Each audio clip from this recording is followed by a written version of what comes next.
Hello. Okay, so today we're going to be talking about tangent ratios. So up here I've written this word out. You're probably like, what the heck is that? SOHCAHTOA.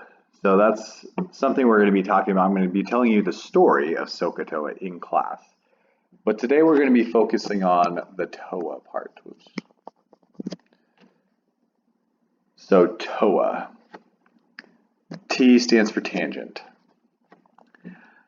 See if you can figure out what O and A stand for after we do a couple things here.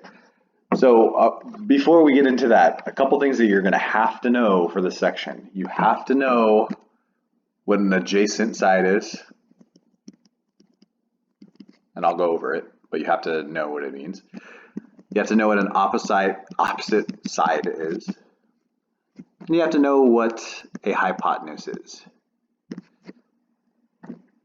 So I don't know if any of those letters look familiar over here. Maybe O and A look familiar. So the side opposite to angle A. So angle A is the one I'm looking at. So if this would help, you could do this. So AC is touching this angle, AB is touching this angle. So the opposite side would be BC. The side adjacent to A. So whenever we say adjacent, we're only talking about the legs. Because this side, even though it's adjacent to A, it's the hypotenuse. So I will only call that hypotenuse. This is the opposite. And this side is going to be the adjacent. So if I just write ADJ, that means adjacent. So side AB would be adjacent to angle A.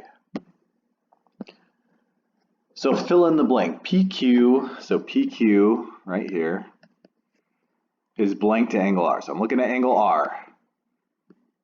So PQ does not touch angle R, so that means it's on the opposite side of angle R. So opposite.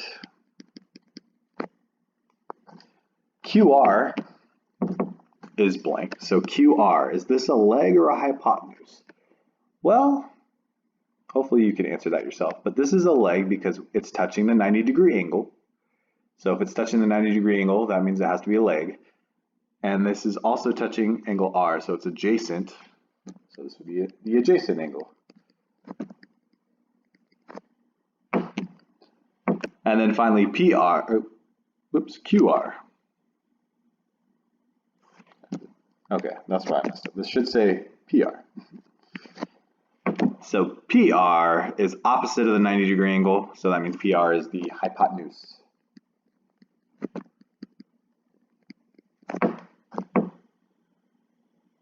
Hopefully you can read what I just wrote there. So a ratio of two lengths in a right triangle is called a trig ratio, not ration, ratio. Today we're going to be talking about the tangent ratio. So if you want to just write tangent ratio, that's fine.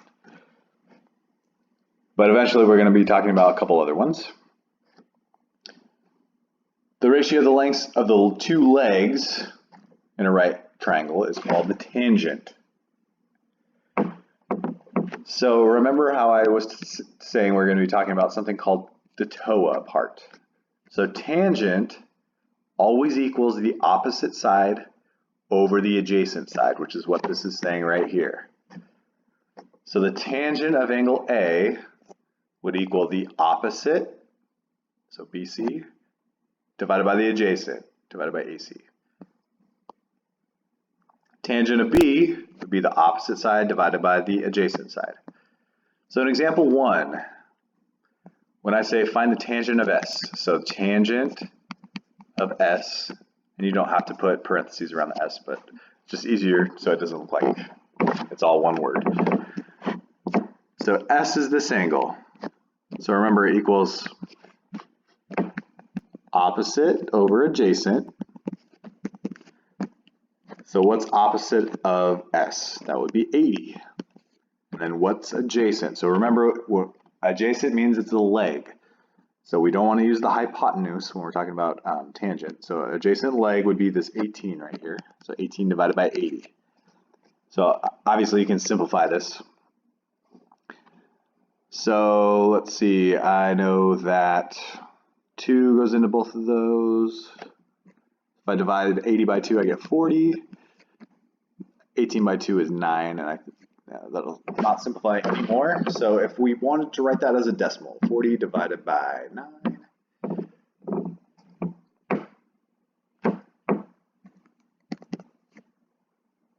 would be 4.444. So it says to round the decimal to 4 places, so that's why I did so many. The tangent of r. So again, it's opposite over adjacent. So remember TOA, T-O-A.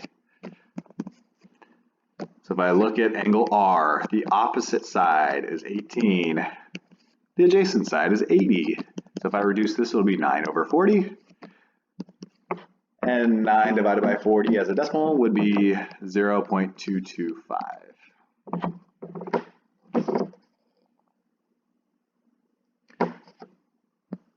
All right, so on the next page, example 2, find tangent of K, and then tangent of J. So K is this angle right here, so the opposite over the adjacent. So 15 over 8, I cannot reduce this because no numbers go into both of these. But as a decimal, it would be 1.875. And then the tangent of J, so J, the opposite, over the adjacent. So 8 divided by 15, as a decimal, that would be 0.5333.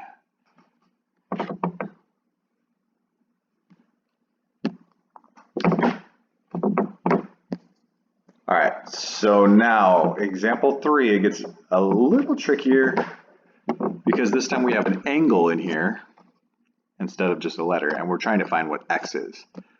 So again, we're still using the tangent of whatever this angle is. So tangent of angle 56, or tangent of 56 degrees, equals the opposite over the adjacent. So now, in order to solve for x, since I have a fraction over here, I'm dividing by 13. I'm dividing this x by 13. So how can I how can I get rid of a divided by 13? What's the opposite of dividing by 13? I can multiply. If I multiply the right by 13, I have to multiply the left by 13. So 13 divided by 13 will just turn into 1. So this side will end up being x. On the left side, I now have 13 times tangent of 56. So now is when you're going to use your calculator. So I'm using an iPhone, so it's going to be a little trickier for me. So 56 tangent, and then I multiply that times 13. So I get 19.27, and you can just leave 2 decimals after or 2 numbers after the decimal. So x is equal to about 19.27. In example 4, so I would recommend pausing the video and seeing if you can do this on your own. So the tangent of the angle that they give us, tangent of 61, equals the opposite over the adjacent.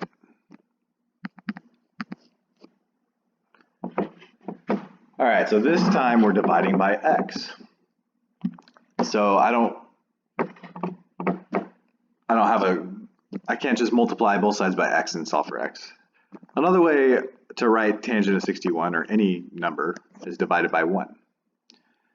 So notice that now we have 2 fractions equaling each other. So when we have 2 fractions separated by an equal sign, I can cross multiply. So 1 times 22 is 22. X times tangent of 61 is x tan 61. So now to get x by itself, since I'm multiplying x times tangent of 61, the opposite of that would just be dividing by tangent of 61. So I got to do that on both sides. Tangent of 61 divided by tangent of 61 is just 1. Anything divided by itself is 1. So I'll be left with x equals 22 over tan 61. So again, this is where you're going to have to use your calculator. So 22 divided by tangent 61, and I got 12.19. And then the last example, we got a light. We're trying to figure out how tall it is. We know that if you're standing right here and you look up to the top of the light, you're looking at a 40-degree angle. And that's if you stand 20 feet away. So since we're talking about tangents, I'm going to take the tangent of angle 40. It's going to equal the opposite side divided by the adjacent side.